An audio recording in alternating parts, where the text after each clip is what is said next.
Günaydın, günaydınlar, mutlu sabahlar sevgili seyirciler. Beyaz TV ekranlarına Hayatta Her Şey Var'a hoş geldiniz, sefalar getirdiniz. Bugün bayramın ikinci günü. Bayram coşkusunu adeta içimizde yaşıyoruz. İnşallah siz de sevdiklerinizle birlikte güzel bir bayram günü geçiriyorsunuzdur.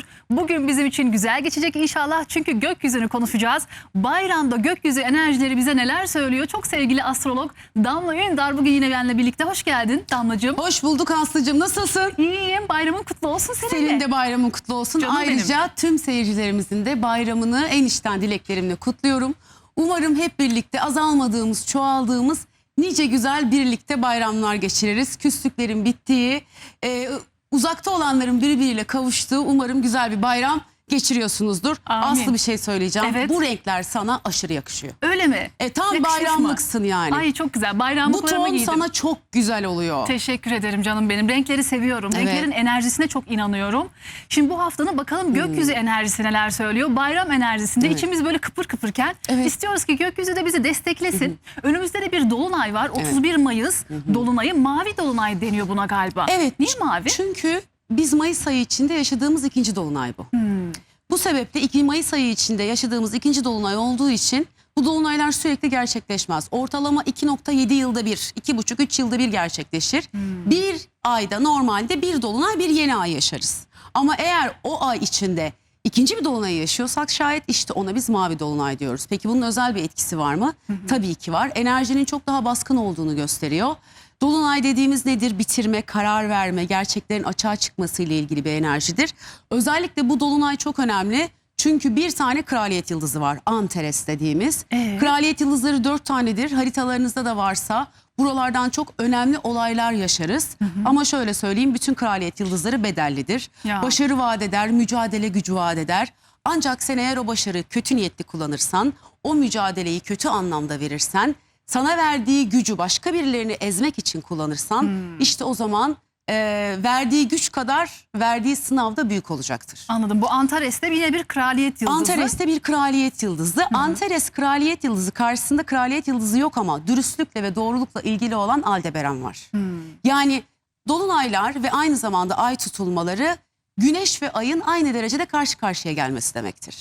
Yani bu ne demek oluyor? Şu anda ay Antares'te, gökyüzünün savaşçı sabit yıldızıyla, kraliyet yıldızıyla birlikte savaş ve mücadele enerjisidir.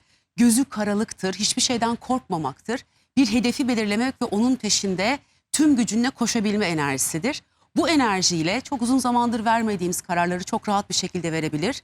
Dur diyemediğimiz insanlara dur diyebilir. 40 yıldır hayır demeyi öğrenemediysek eğer niyetine girersek artık hayır demeyi öğrenebiliriz. Allah Allah, aktif bir gökyüzü Çok yani. aktif bir gökyüzü var ve biz şu anda etkisindeyiz. Neden? Çünkü 31 Mayıs'ta gerçekleşiyor. Evet. Bu dolunay kuvvetli etkisini de -5 gün +5 gün olarak göreceğiz.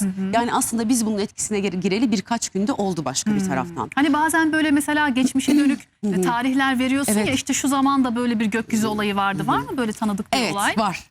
29 Mayıs 2018. Hatırlıyorsanız eğer 29 Mayıs öncesindeki 5 günü ve 29 Mayıs sonrasındaki 5 günü kendinize referans alabilirsiniz.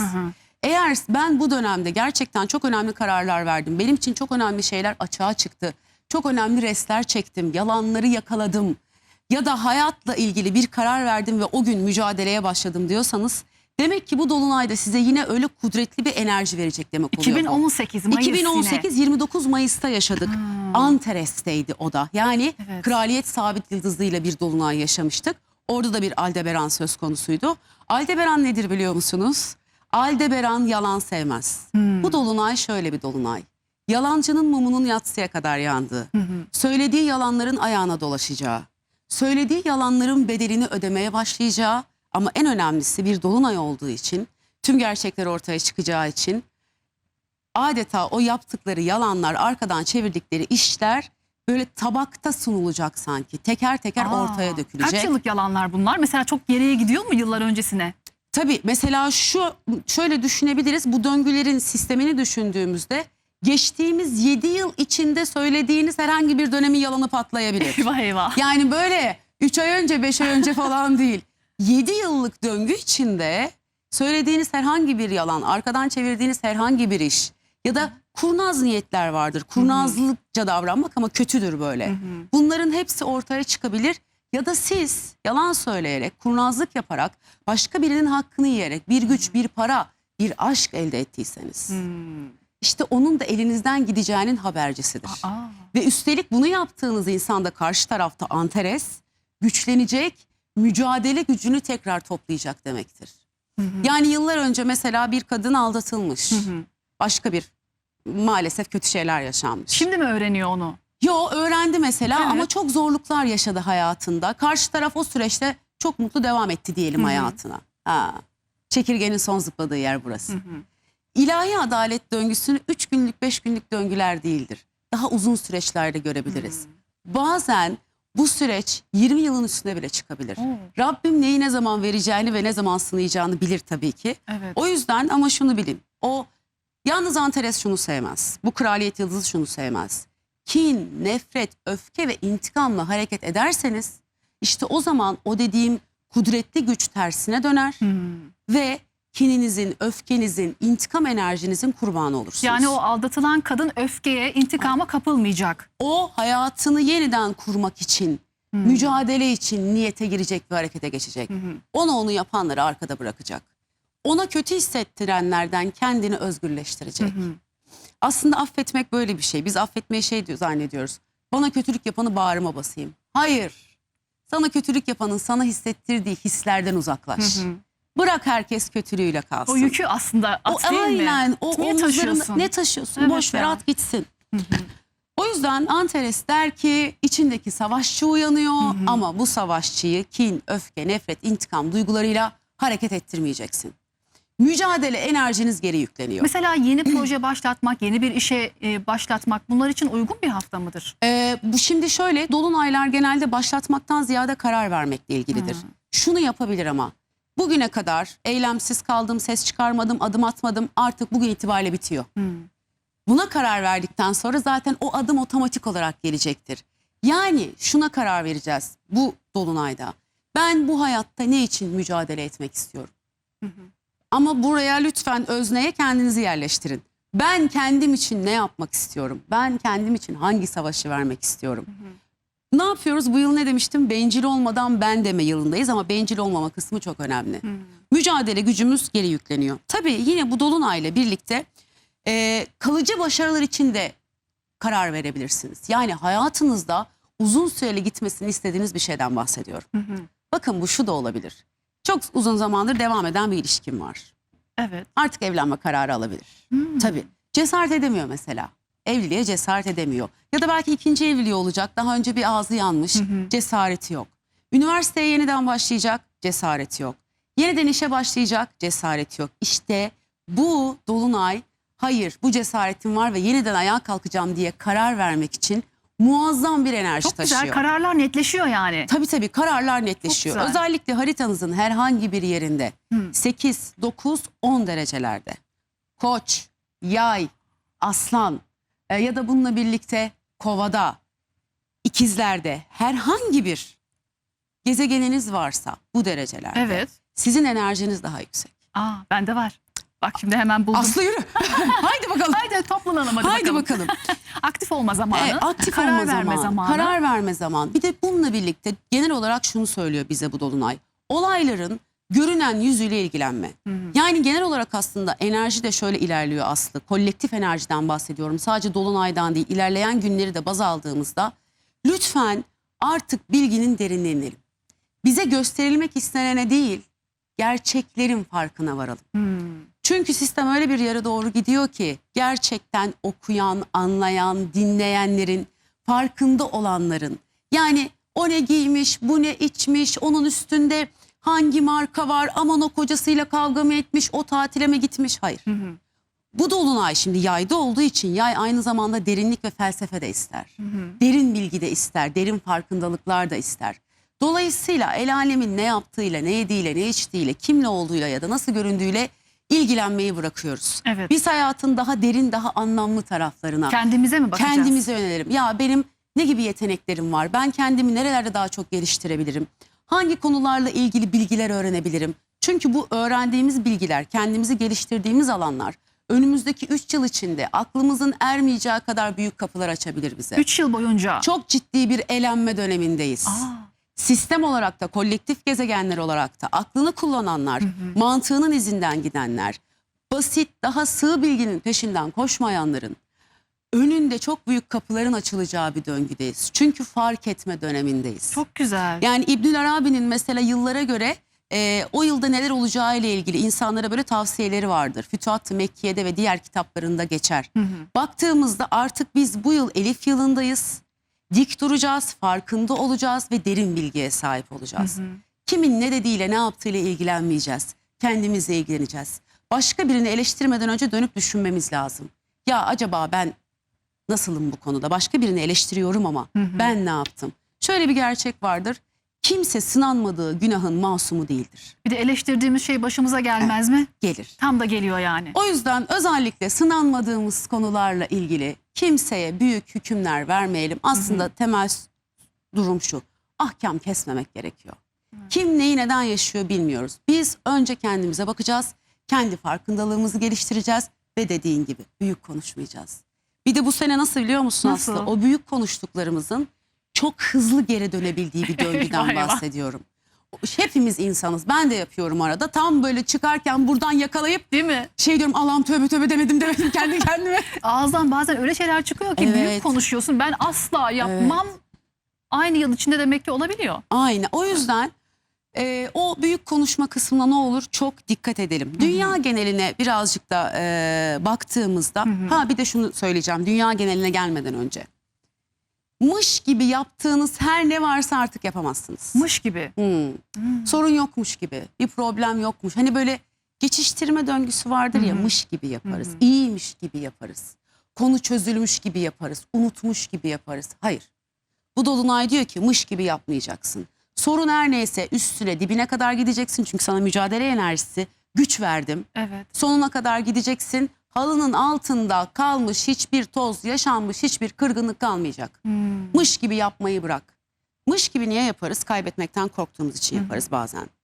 Kaybetmekten korktuğun insan seni kaybetmekten korkmuyorsa eğer lütfen artık oradan uzaklaşın. Değil mi? Sizin kıymetinizi bilen insanlarla yan yana yürümeyi seçin. Ya da ailede hiçbir sorun yokmuş gibi davranıyorsunuz, mış gibi yapıyorsunuz. İdare etmeye çalışıyorsunuz. O idare etmeye çalıştıklarımızın hepsi içimizde küçük birer zerrecik damla damla birikiyor. Sonra o damlalar birikiyor, sel oluyor, taşıyor, akıyor. Bunların kararını da mı verecek kişi? Evet, lütfen konu neyse, sorun neyse sonuna kadar gidin. Ama bunu yaparken yayının başında da söylediğim gibi öfke, kin, nefret, intikam enerjisiyle değil. Sorunu çözmek için. Bak böyle böyle sorunlarımız var. Ben bu sorunu çözmek için elimi taşın altına koymaya hazırım. Hadi gel omuz omuza verelim ve bu işin üstüne gidelim. O sorun her neyse. Konuşmak çok önemli. Mücadele etme gücünüz de var. Ama bunu büyük kavgalara, güç savaşlarına çevirirseniz eğer maalesef istediğiniz sonucu alamayacaksınız. Çünkü taraflardan biri ortamı ister istemez terk edecek. Terk eder diyorsun. Ya da sıkıştığı için yalan söyleyecek. Ne dedim, karşıda Aldebaran var. Yalan söyleyeni çok ciddi ve büyük sınavlarla sınayacak. Yani bu hafta da yalan söylesek kaçış yok.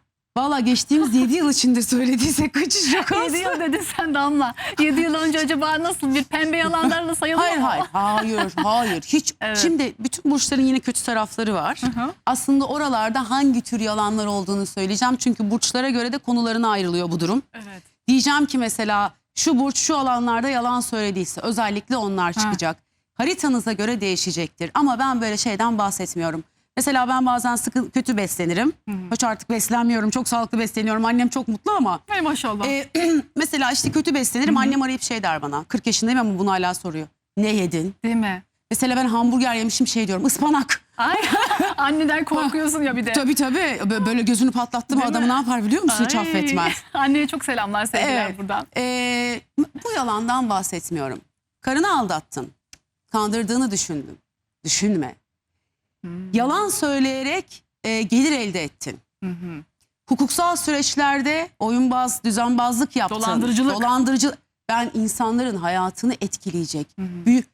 Öyle dedikodular çıkardın ki sülale birbirine girdi. Eyvah. İnsanlar birbirine küstü. Yani kötü niyetle Tabii, yapmak değil mi? Ben büyük Bile isteye. olaylardan, yani gerçekten herkesin hayatını, sana çok önemli bir sır verdiler tut diye de şahit oldun ya bir insanın özel bir anına. Gittin onu herkese anlattın, o insanı afişe ettin, rezil ettin. Evet, geliyor. birazdan 31 Evet. Mayıs Dolunay'ının özel tavsiyelerini de verecek. Özellikle programın sonunda Evet. nasıl daha rahat, daha Evet. kolay Daha böyle geçirebiliriz. kendi içinde şifa çalışmaları, küçük önlemler alalım. O enerjiyi üstümüze daha olumlu toplayalım Ay, diye harikasın. yayın sonunda güzel tavsiyelerimiz olacak. İnşallah. Şimdi dünya geneline baktığımızda bu biraz daha böyle Haziran'ın 10'una kadar da sürebilir bu etki. Sürecektir. Başladı şu anda da. Mesela süre gelen savaşlar var biliyoruz. Süre gelen savaşlarda stratejilerin yön değiştirdiğini, ittifakların şekil değiştirdiğini görebiliriz. Ya da savaşta olmayan ülkelerin sesinin yükseldiğini görmeye başlayabiliriz. Şu anda var olan o savaşla ilgili alanlarda yeni gelişmeler var. Ve maalesef yine bazı hoş olmayan durumlar yaşanabilir. Allah korusun ama bu gökyüzü Antares, savaş, mücadele ya. Dolayısıyla savaş, ordu bu tip enerjileri başka bir taraftan etkileyecek gibi duruyor. Ve dünyada özellikle o savaş alanında bunun sıkıntısı başka bir taraftan yaşanabilir. Yine bununla birlikte madenler, tarım arazileri, köprüler, barajlar, altyapı sistemleri, buralarda arızalar, kazalar, patlamalar yaşanabilir. Biraz dikkat etmek gerekiyor. Dünya geneli için geçerli bu. Sismik hareketlilik birazcık artabilir. Büyük şeylerden bahsetmiyorum ama biraz sismik hareketlilik başka bir taraftan artabilir. Görünmez kazalar çokça olabilir. Ev kazaları gibi mi mesela? Evet, bir de şimdi Kurban Bayramı'ndayız. Biliyorsun bazen lütfen işi bilenler yapıyor olsun. İşte kesikler, yaralanmalar, berelenmeler olabiliyor. Ev kazalarına karşı birazcık dikkatli olmalıyız. Biraz bu alanlarda böyle sakarlık enerjimiz, görünmez kazalar başka bir taraftan çoğalabilir. Finansal piyasalarda birazcık hareketlilik olabilir. Yeni kararlar alınabilir. Dünyada da böyle seslerin yükseleceği bir döngü var. Zaten ben referans vermiştim ya. Çok ilginç Aslı. Evet. 29 Mayıs 2018'i hatırlıyor musun? Vallahi çok hatırlamıyorum ama ne olmuştu? 29 Mayıs 2018'e Evet. mesela baktığımızda o Dolunay döneminde İran nükleer silahsızlık anlaşmasından çıkmış. Bak, Ve bunu bildirmişler başka bir taraftan. önemli bir karar. Yine İsrail bölgesinde sorun olmuş. Kudüs'le alakalı, o bölgeyle alakalı. Nasıl sistemler? Çünkü biz astrolojiye bakarken hissediyorum yapmıyoruz. Geçmişe referans alıyoruz. Yani geçmişte gökyüzünde bunlar olduğunda biz ne yaşamışız diyoruz. Ve 29 Mayıs 2018 tarihi ve civarına baktığımızda yine bugün aslında o sebeple sözde savaş olan bölgelerde bu sebeple de hareketlilik olabilir Yine diyoruz. tetikleniyor yani aynı gökyüzü. Yine o döngüler tetikleniyor. İşte o yüzden kendi hayatlarınızda da eğer hatırlayabiliyorsanız bazen şey diyorsunuz biliyorum ya Damla ben dün akşam yediğim yemeği hatırlamıyorum. Çok haklısınız. Ben de telefondan geri gittim. 2010 telefonda varsa mesela o gün çekilmiş o günlerde çekilmiş bir resminiz varsa belki Evet. anımsarsın ya. Mesela o yöntemi deneyebilirsiniz açık Bir söyleyeyim. de çok önemli tarihler, Tabii. zamanlar unutulmaz. Mesela Tabii. işte 2018'de ilk defa şu işe girmiştim. Tabii. Örneğin değil mi? Onlar önemli tarihlerde. İşte evlenmiştim, belki çocuğum olmuştu. Olabilir. Bununla bağlantılı artık neyse o yaşadığımız bir tekrarı, bir benzeri ne yaşayabiliriz. Bu arada senin yıldızlar, bak yıldızların rehberi ve gözlerde yıldızlar. Şöyle bir zoomlayalım bakalım ne güzel. Bilmiyorum görünüyor mu Çok yıldızlar güzel kondurdum. görünüyor. 2 yıldız az bile Bayramımız hayatım. kutlu olsun. Şöyle 2 tane yıldız kondurdum kendime Canım benim, efendim. yıldız sensin. Ay çok teşekkür ediyorum. Yıldız çok sağ olun. sensin maşallah. Parıl parıl yıldızımız sönmesin, hep parlasın. İnşallah Işığımız hep parlasın. Işığımız hep parlasın ve böyle kadın kadının yurdu olsun. Evet, Birbirimizi evet. parlatalım Allah'ın izniyle. Sağlıkla, huzurla nice bayramlar olsun hepimiz için. Şimdi geldik sevgili Koç ve yükselen koçlara. Hemen burçlarla başlıyoruz. Bakalım koçları bu hafta neler bekliyor? Önemli bir gökyüzü. 31 Mayıs Dolunay'ı var. Dolunay'da her şey açığa çıkacak, ortaya çıkacak ama bir yıldız var ki Antares yıldızı ve zorlayıcı olabilir. Peki Koç'un hangi alanında işliyor? Şimdi önce Aslı Dolunay'dan önce koçlara küçük bir tavsiyem var. Evet. Şimdi dün geçti artık 27'si için ama bugün ayın 28'i daha henüz sabah saatlerindeyiz. Sevgili yükselen koç ve koçlar. Mesela sevgiliniz var ailenizle tanıştıracaksınız. Çok bugünü tercih etmeyin. Öyle mi? Evet. Bugün böyle yeni tanışmalar için çok da tercih edilebilecek bir gün değil. Gökyüzünde böyle Venüs, Satürn çok da birbirini sevmediği bir alanda. Venüs genç kadınlar, sevgi enerjisi, kelebekler. Satürn biraz daha kısıtlama alanı. Böyle mesela atıyorum aile büyüklerinizden biri falan yapabilir. Ya da böyle can sıkıcı bir gerilimli bir ortam olabilir. Yine bununla birlikte tabii gençler büyüklerle bir araya geliyorlar. Ne olur büyüklerimizin verdiği tavsiyelere burun bükmektense böyle şöyle bir gülücük atalım. Tabii ki onların bir hayat tecrübesi var. Aslında Evet. bizim için iyisini istiyorlar. O gerilimli süreci, o alınganlıkları çok yaşamamaya çalışalım. Yükselen koç ve koçlar bu sizin için de biraz daha böyle gergin enerjinin yükseldiği bir döngü Birkaç olacak. gün sonra olur mu 29 tanışmalar? olur mesela Ha. aslında, yarın olur. 2 İyi. günlük bir enerjiden. Dün bir de bugün. Hani Evet. dün artık geçti, yaşandıysa bitti, yapacak bir şeyimiz yok. Ama ve lakin 28'i yani bugün çok da onu tercih etmemekte fayda var. Daha çok bugün böyle gezelim dışarılarda. Yarın hallederiz o işimizi eğer halletmediysek. Peki. Şimdi gelelim peki bu Antares'li dolunayın koçlara ne yapacağına. Bir kere şimdi Antares ateş yayda. Siz ateş. Allah Allah Allah, kim tutar yükselen koçları? Koçları, Mars koçları, Venüs koçları, Merkür koçları, Satürn koçları, Jüpiter koçları. Ay Bakın koç tek olur mu? ay koç da olur. Unuttum, iyi ki söyledim, bak doğru söylüyorsun. Ay dediğimiz zaman duygusal olarak bir yükselişten bahsediyorum. Yani böyle, hatta şu anda şey olabilirsiniz duygusal olarak. Her şeyle mücadele etme gücüne sahip gibi hissediyor olabilirsiniz kendinizi. Ama birazcık tartışma enerjiniz de yükseldi. Sizden şunu rica edeceğim. Bu dolunayda kimseye gerçekleri ya da doğruları anlatmaya çalışmayın. Ya da bununla ilgili bir mücadele içine girmeyin. Siz hedefi kendinize koyun. Bu enerji öyle kolayına gelmiyor. Antares'li bir dolunay enerjisi öyle kolayına işlemiyor insanın hayatında. Bak 2018'de yaşamışız bundan önce. Düşünsene ne kadar zaman geçmiş üstünden. Evet. Dolayısıyla enerjimizi tartışmalara, bizi anlamayan insanlara, bizim yanımızda yürümeyi beceremeyen insanlara değil de gerçekten kendimize odaklıyoruz ve yeni kararlar yapıp planlar yapıyoruz. Hangi konularda kararlar alalım diyecek olursanız eğer. Yeni bir eğitim, hukuki, mesela çok uzun zamandır bir dava açmak istiyorsun ama karar veremiyorsun. Şurada karar vereceksin. Yahut eş tarafıyla ilgili bir sorun yaşıyorsun, evliler için söylüyorum. Eş tarafınla olan sorunun üstüne giderek, kavga etmeden, savaşa girmeden, intikam enerjisi değil, konuşarak o sorunu başka bir taraftan çözebilirsin. Çok uzun zamandır üniversiteyi bitirmeye çalışıyorum, olmuyor, artık bitireceğim diye niyetlenebilirsin. Tekrar üniversiteye başlama kararı alabilirsin. Yeni bir dil öğrenme kararı alabilirsin. O yüzden diyorum, etrafa kapatıyoruz kendimizi ve içe dönüyoruz. Kendimizi şahlandıracak, ayaklandıracak hareketler yapıyoruz. Yurt dışı ticaret ya da dijital ticarete adım atacaksın. Bununla ilgili karar verebilirsin. Çünkü gerçekten kendinize olan güveninizi, mücadele enerjinizi bu dolunay size adeta milim milim geri Ay yükleyecek. harika. Tam koça yakışır yani bir enerji. Evet. Ama bununla birlikte maddi konularda ve harcamalarda birazcık dikkatli olmakta fayda var. Maddi konularda daima bir ikinci planınız olsun. Yani daima böyle bir ikinci planlı gibi. B planı. O olmazsa bu olsun, o olmazsa bu olsun diye, ve bunu lütfen Haziran'ın 5'ine 6'sına kadar da sürdürün. Ama lütfen harcamalara dikkat edin. Şimdi özgüven yükseldiği zaman nasıl olsa hallederim, o borcu da hallederim diye bir yükselebiliyoruz ya biz. Ha şimdi bir de bayram. O yüzden birazcık bu konulara dikkat etmekte fayda var. Yine iletişim diliniz birazcık sertleşebilir. Kriz çözücü davranmak lazım. Kriz çıkartan değil, kriz çözen olmakta fayda var. Uzak mesafe ilişkilerinde karar aşamasına geliyorlar. Ya belki biri birinin yanına gidecek ya da diyecekler ki tamam, buraya kadarmış. Şimdi sevgili yükselen koç ve koçlar, sizin için bir olumlama geldi. Ay harikasın. Benim yolum açık, sözüm net ve adımlarım sağlamdır. İlahi bilgiye kalbimi açıyor ve en yüksek potansiyelime ulaşmaya niyet ediyorum. Lütfen bunu 30 Mayıs, 31 Mayıs ve 1 Haziran tarihinde tekrarlayın. Aynı burçların kötü tarafta olanlarına geldik. Şimdi eğer sizler de kötü tarafa geçtiyseniz, kardeşlerinize yalan söylemiş olabilirsiniz. Etrafınıza yalan söylemiş olabilirsiniz. Böyle kötü şeyler karıştırarak imzalar atmış olabilirsiniz. Ticarette haksızlık yapmışsanız eğer, yani bu alanlardan yalanlar söylediyseniz şayet, İşte bedelini ödeme dönemi geldi. Özellikle hukuksal alanda başınıza sorunlar açılacak gibi duruyor.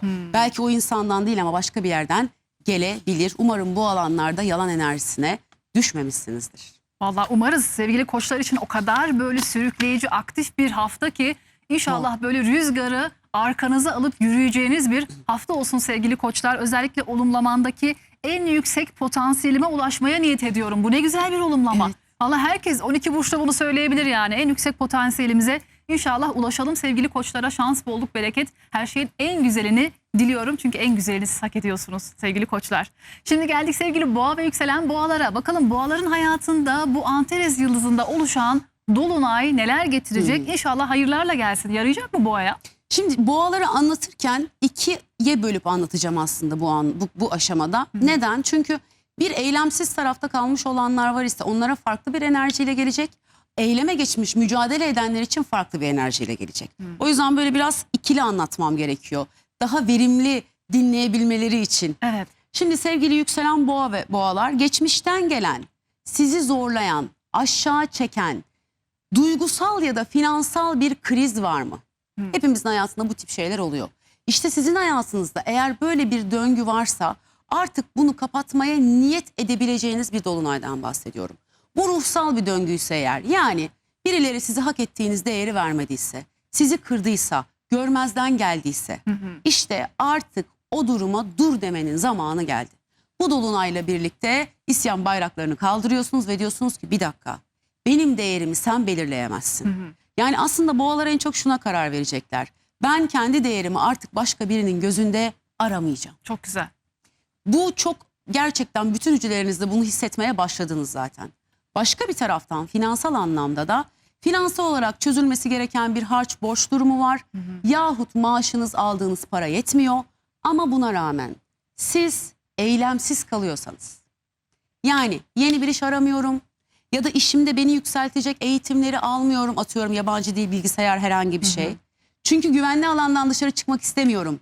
Şikayet ediyorum ama aynı zamanda da harekete geçmiyorum. Eğer bunu yaptıysanız yahut inatla çalışmayıp başka birinin eline bakıyorsanız, siz başka birinin eline baktığınız için de sürekli olarak bir maddi zorluk yaşanıyorsa, işte bu dolunay olayları yükseltir.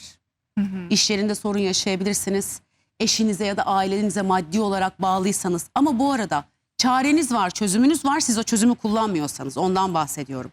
Bir hastalığınız var, çalışmamaktan bahsetmiyorum. Eğer siz başka birilerine bu konuda bel bağladıysanız dolunay buraları köpürtecek.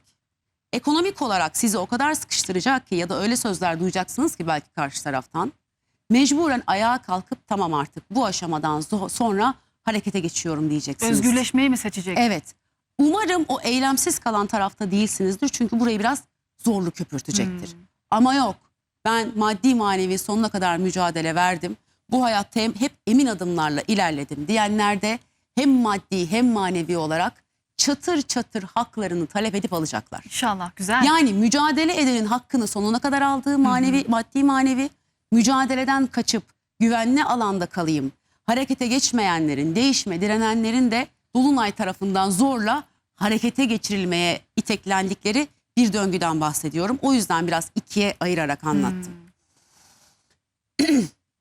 Esnemeyi öğrenmek, koşullara hızlı adapte olmak bu dolunayda çok önemli. Yani iş olarak da esneyeceğiz.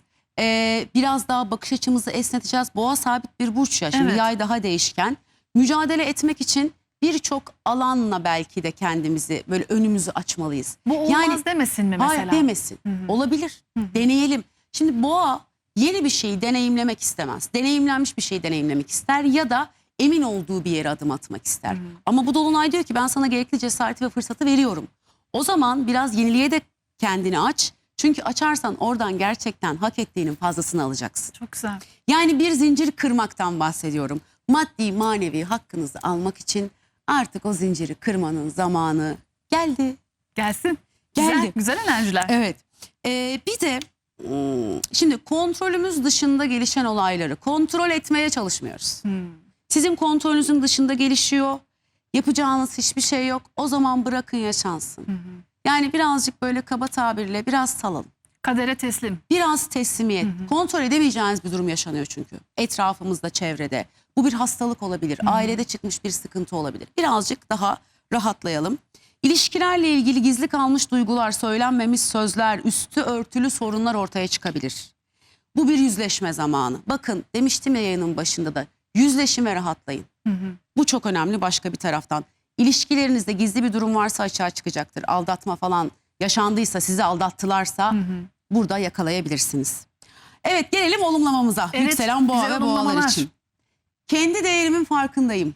Emeğimin, yeteneklerim ve dürüstlüğümün karşılığını hayatıma çekiyor ve sevgiyle kabul ediyorum. Kabul ediyoruz valla. Evet. Çok güzel. Aynı burçların bir de kötü tarafta olanları var. maddi anlamda haksız kazanç sağladınız mı? Ya da manevi anlamda birinin sevgisini, aşkını, değerini elinden aldınız mı? Çok net ve sert oldu. Hastalık, borç, krizler gibi sıkıntılı süreçler önünüzde katman katman açılmaya başlayacak. Umarım iyi tarafta olanlardansınızdır. Vallahi iyi tarafta olan boğalar için gayet güzel bir gökyüzü enerjisi var. Bir kere kendi değerini kendin belirliyorsun. Sen kendine değer verdikçe zaten insanlar da o değeri sana verecektir sevgili boğa. Mücadele zamanı dedi Damla Ündar ve inşallah tüm planlarını takır takır böyle hayata koyduğun ve gerçekleştirdiğin bir dönem olur. Boğalarımızı seviyoruz, sevgiyle uğurluyoruz ve geldik şimdi sevgili ikizler ve yükselen ikizlere. Bakalım ikizlerin hayatında neler oluyor? Bu 31 Mayıs dolunayı, önemli bir dolunay Antares yıldızında. İkili ilişkilerde mi değişik bir viraja giriyor? Bayağı keskin bir viraja giriyor. Çünkü ikizler, Aldebaran dediğimiz ikizler, Aldebaran yani dolunayın karşısında, Antares'in karşısında Aldebaran var. Dürüstlükle ilgili olan yıldız direkt sizin 1. evinizde. Dolayısıyla dolunayda karşıdan geliyor. Nereden geliyor? İkili ilişkilerden, ortaklıklardan, veriyorsanız danışmanlıklardan ya da görünür varlığını bildiğiniz düşmanlarınızla alakalı. İkili ilişkilerde çok net bir viraja giriyorsunuz. Bakın özellikle 8, 9, 10 derecelerde yükselen ikizlerseniz ya tamam ya devam diyebileceğiniz bir dolunaydan bahsediyorum. Bu sebeple lütfen gerçeklerden kaçmayın. Çünkü yükselen ikizler içinde tam bir uyanış enerjisinden bahsediyorum. Size birileri yalan mı söyledi? Farkına varırsınız. Birileri arkanızdan iş mi çevirdi? Ortaya çıkar. Hem de hiçbir şey yapmadan önünüze dökülür. Kötüler için tam aksi olacak bu arada. Kötülere geldiğimde anlatacağım. Evet. Ama iyi tarafta olanlar için kim sizinle ilgili kötü bir şeyler düşündüyse, arkanızdan işler çevirdiyse resmen önünüze böyle halı gibi serilecek bu süreçte. Dolayısıyla hem uyanış hem de arınma zamanı. Eğer ikili ilişkilerde gerçekten çok uzun zamandır birbirinize göre olmadığınızı düşünüyorsanız, uzun zamandan kastım da 2,5 yıl. Oo. Geçtiğimiz 2,5 yılda biz çok sınandık, çok denedik ama bir türlü anlaşamıyoruz. Bir türlü bir araya gelemiyoruz. Karşı taraf bana sürekli zarar veriyor. Çok yoruldum bu ilişkinin yükünü kaldırmaktan. Gerçekten bu ilişkiyi ayakta tutmaya çalışmaktan, kafa patlatmaktan çok sıkıldım diyorlarsa çok uzun zamandır bekledikleri o tamam kararını verebilirler. Yani ya tamam ya devam mı? Evet, ya da ya biz bu ilişkiye bir şans daha vermek istiyoruz deyip uzun zamandır kendilerinde bulmadıkları bir mücadele gücüyle o ilişkiye iki elle sarılabilirler. Daha da güçlenerek çıkabilirler yani. Evet. Zaten gerçekten niyet ediyorlarsa ve arada çözülmeyecek sorunlar yok ise aldatmalardan falan bahsetmiyorum. Daha çok anlaşma, kafa anlaşmazlıklardan bahsediyorum. Bu dolunay niyet ederseniz orayı toparlar. Harika. Daha güçlü bir şekilde ayağa kalkarsınız. Şimdi bu arada hayatınızdaki insanın bu uzun süreli ilişkinizin olabilir, eşinizin olabilir, ortağınızın olabilir. İstekleri ve talepleri bu süreçte birazcık artacak. Öyle mi? Evet. Sürekli böyle bir şey isteyecek ya da memnuniyetsizliği artabilir. Ya da şunu görebilirsiniz. Sanki senin yaptığını beğenmiyor olabilir. Çok böyle hani böyle daha küçümser tavırlar sergileyebilir. Şimdi ikizler de dayanamayıp ağzını açarsa şimdi zekanın ve çenenin burcu başka bir taraftan. Çenenin burcu çok Ama güzel. bir şey söyleyeceğim. İkizler konuşkandır. Değil mi? Ve bir şey söyleyeyim. İkizler konuşsun dinleyin. Bayılırım Evet. ben muhabbet etmeye ikizlerle. Çünkü öyle akışkan anlatır ki bir de anlatırken yaşarlar olayı. Değil mi? Ben böyle oturur izlerim. Çünkü Dinletir. o enerjiyi çok seviyorum. Hani o yüzden o iyi manada. Çok böyle talepkar olabilirler. Sizden ricam şu. Evet, ağzınızı açarsanız karşı tarafı yok edersiniz biliyorum. Ama zaten karşı taraf da o kavgayı bekliyor. Eyvah eyvah. Öyle bir Fitil alevlensin fitil de. alevlensin diye bekliyor. Hadi karşımızdakini bir şaşırtalım ve büyük bir sükunetle, büyük bir sakinlikle, kısa, net ne istiyorsak onu söyleyelim. Anlatacak ya mesela bir şey beğenmeyecek. Şey vardır böyle. Kendin yap o zaman. Sakin sakin. Tabii normalde ikizler çözüm bulmaya çalışır, bir sürü çözüm bulur, anlatıp dinlemeye çalışır. Biliyorum zor ama yutsun ve şey deyin. Tamam sen hallet o zaman. Güzel bir taktik. Daha mı iyisini bil? Sen yap daha iyisini biliyorsan. Evet. Yani zekanızın gücüne güvenin. Zaten siz onun en iyisini yapmayı biliyorsunuz. Bırakın bakalım yapsınlar da bir görelim ya. Değil mi? Siz gaza gelmeyin. Çünkü ikizlerde şey yoktur. Çok laf da vardır, çok iş de vardır. Ama karşı taraf belki çok laf söylüyor, iş yok. Bir hodri meydan yapın bakalım. Konuştuklarını halledebilecek mi, çözebilecek mi? Ya da şunu söyleyin, isteğiniz, talebiniz her neyse ortağınız, eşiniz ya da uzun süreli ilişkinizde ben de bunları istiyorum deyin. Ama net, cümleleri uzatmadan, bir iki cümleyle karşı tarafı bir şok edin, bakın neler olacak. Bir deneyin yahu. Ay, yeni partnerler mi geliyor ikizlere? Evet, ama çok ilginç bir partner. Yani farklı kültürden, farklı inançtan olabilir. Allah Yabancı olabilir mesela. Yurt dışında çok uzun süre yaşamış olabilir. Ama bu nasıl bir ilişki biliyor musun? Böyle tutkulu, iddialı, biraz rekabetçi, Aa. böyle yüksek enerjili, ama ikizler bu enerjiyi sever. Sever. Tabii, çünkü ikizler öyle mantığın peşinden gider. Mesela Venüs ikizler, Mars ikizler, erkeklerde Mars ikizler, kadınlarda Venüs ikizler konuşabildiği insanlardan hoşlanır. Konuşabildiği, arkadaş olabildiği, gülebildiği, eğlenebildiği. Dolayısıyla biraz böyle fikir olarak çatışacak, farklı bir kültür tanımaya çalışacak. İlginç bir tanışma da yaşanabilir başka bir taraftan. Hadi bakalım. Bu süreçte en önemli kısım şu: her ne sorulursa sorulsun size dürüst cevap veriyoruz. Yani karşı taraf kırılmasın, üzülmesin diye de gerçeği eğip bükmüyoruz. Ya da etkilemek için. Evet, çünkü neden? Aldebaran sizde ve diyor ki dürüst ol. Evet. Etkilemek için de mesela ufacık böyle pembe yalan deyip geçmeyin. Aldebaran buradayken pembe yalanı da patlatır çünkü. Yemek yapmayı sever misin? Çok severim. Her gün Aslında sadece mutfaktayım. yumurta kırmayı biliyor. Bak şimdi. Değil mi? Evet. Hiç gerek yok. Hemen bir bakmışsınız, o yemeği yapamazken bulmuşsunuz kendinizi. Şimdi daha anlamda, daha önce maddi ya da manevi konularda içinize attığınız korkular var mı? İşte ya kaybedersem, ya daha önce mesela maddi olarak zora girmiştim, ya yine aynı şey olursa, ya yine beni işten çıkarırlarsa. Ne yapıyoruz? Bu korkularımızdan da bu süreçte kendimizi arındırmaya niyet ediyoruz. Bu çok önemli, çünkü zaten onları yaşadık, bitti. Biraz daha önümüze bakma enerjisi içinde olacağız. Birazcık uyku düzeniniz bozulabilir, sinir sisteminiz bir tık gerilebilir başka bir taraftan. Sakin ortamlarda sessizce dinlenmek sizin için iyi olacak. Gelelim olumlamamıza. Evet. Şimdi yükselen ikizler ve ikizler. Kendimi olduğum gibi tüm gücüm ve ışığımla ifade etmeye hazırım.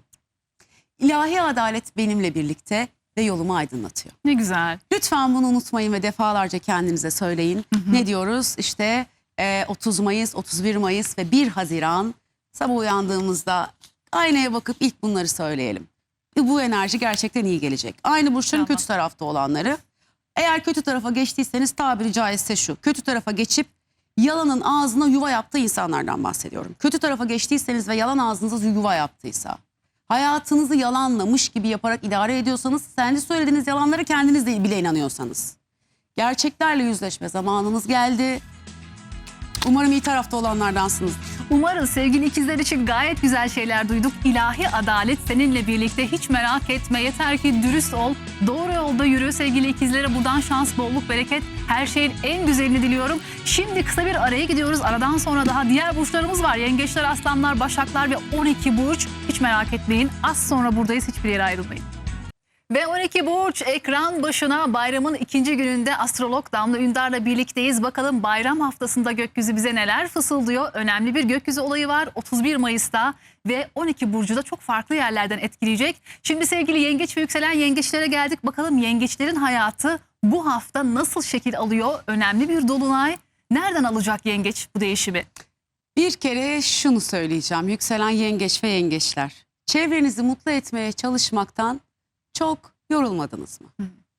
Ailem mutlu olsun, iş yerindekilere yardım edeyim, konuma komşuma yardım edeyim derken herkesi kollayıp koruyup saracağım derken kendinizi çok yorduğunuzun farkında mısınız acaba? Acaba? Şimdi bu dolunay diyor ki, eğer kendini başka birilerini mutlu etmek için kendini harcadıysan artık vazgeçme zamanın geldi. Eğer sen vazgeçmezsen, özellikle ruhsal olarak belki de ben sana birazcık sıkıntı yaratabilirim. Ya da biraz senin vücudunda böyle psikosomatik kaynaklı hastalıklar çıkarabilirim.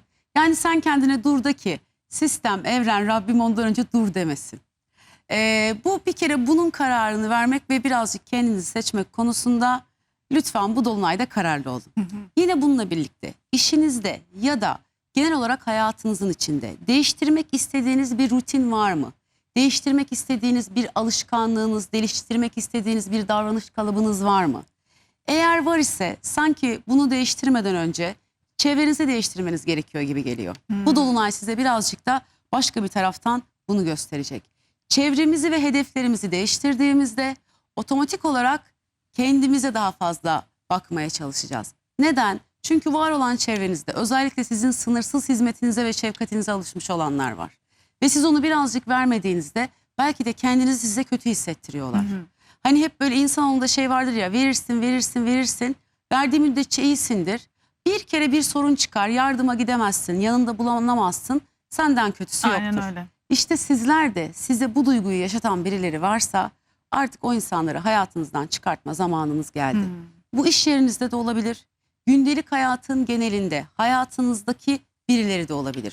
O yüzden geniş bir çerçeveden bahsediyorum. Lütfen birazcık da bu gözlerle etrafımızı inceleyelim ve bu dolunayda öyle bir karar verelim ki artık benim duygularımı, benim emeğimi kimsenin kullanmasına izin vermeyeceğim diyelim. Biraz daha kendimize yöneltelim okları. Evet. Kendini ihmal edenler ekran başına ne yapıyoruz? Artık kendimizi ihmal etmeyi bırakıyoruz. Yengeç çok fedakar ya. Evet, yani korusun, beslesin, koşsun. Zaten diyorum ki hani yengeç, ay yengeç, güneş yengeç, yükselen yengeç, venüs yengeç. Genel bir ana enerjisi var. Annelik enerjisi. Böyle arkadaşını da kollar, çocuğunu da kollar, ailesini de kollar. Bazen ailesinin ebeveyni olur. Ha, değil mi? Erkeği de öyle, kadını da öyle. Erkeği de öyle, kadını da öyle. O yüzden ne yapıyoruz? Birazcık daha artık kendimizi düşünmeye başlıyoruz. Sizi sömüren, aşağıya çeken, böyle iş ortamında sürekli kriz yaratan tipler var mı? Şimdi ne yapıyorsunuz? Siz o krizi çözmek için yardım ediyorsunuz. Ya da hastayım diyor, çocuğuma bir şey oldu diyor, aslında yok ha. Ben işe gelmeyeceğim, sen beni idare eder misin diyor. Bir bakıyorsun sosyal medyada başka yerlere gitmiş. Artık bu insanların adeta bizi sömürmesine de izin vermiyoruz.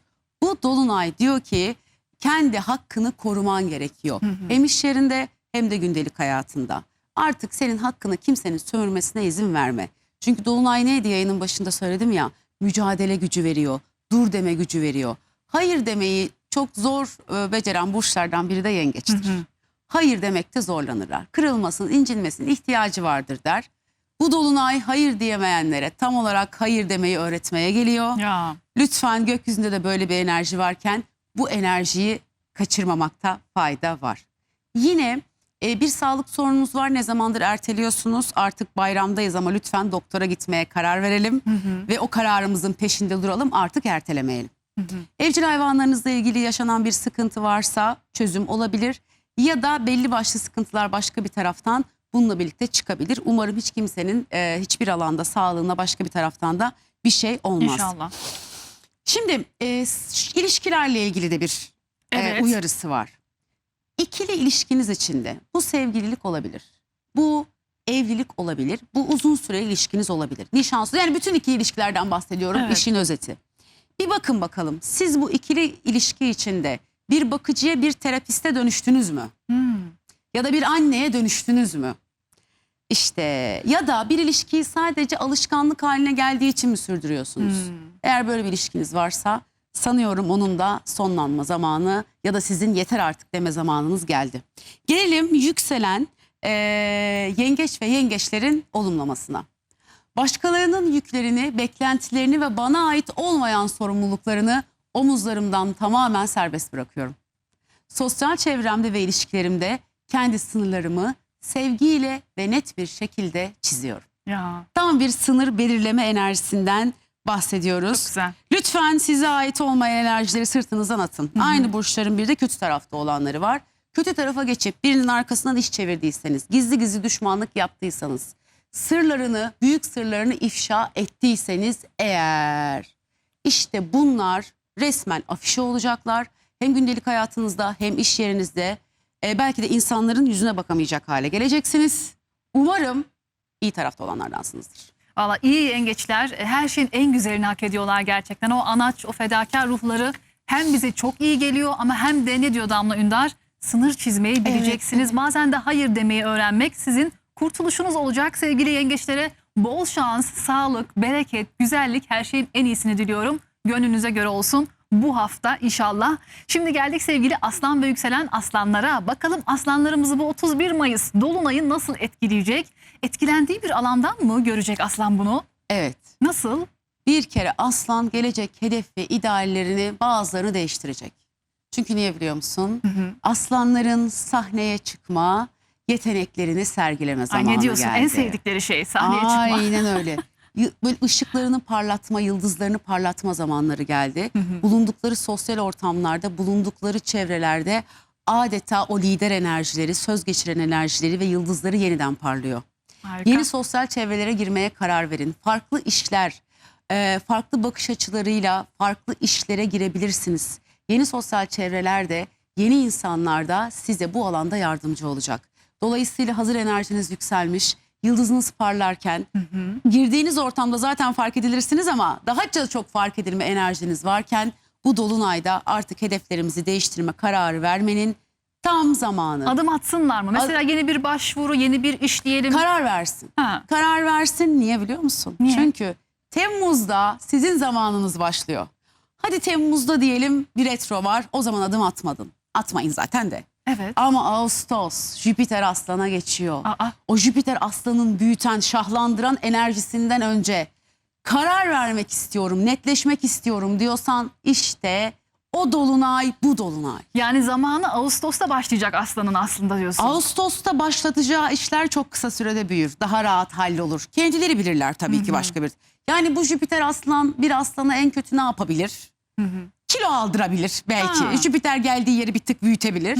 Ama bunun dışında tam bir şahlanma enerjisi bir de bir sene sürecek. 2027 Haziranlara kadar haritanızın denk geldiği dönemlerde derecesel olarak şahlanacaksınız. Harika. İşte o şahlanmadan önce keskin kararlar vermek, o şahlanma esnasında size yardımcı olacak insanlarla tanışmak için müthiş bir dolunay enerjisi altındasınız. Lütfen yerinizde durmayın. İyi değerlendirin. Evet ama ufak tefek şimdi başka bir taraftan da neler? Bu arada sahte dostlar, sadece sizden bir çıkar sağlamak için yanınızda olanlar. Bu dolunayda ortaya dökülecek, gerçek yüzleri ortaya çıkacak. Hiç merak etmeyin. Sahte dostlukların hepsi tek tek afişe olacaktır bu dolunayla birlikte. Çocuklarla ilgili, çocukları olanlara şunu söyleyeceğim.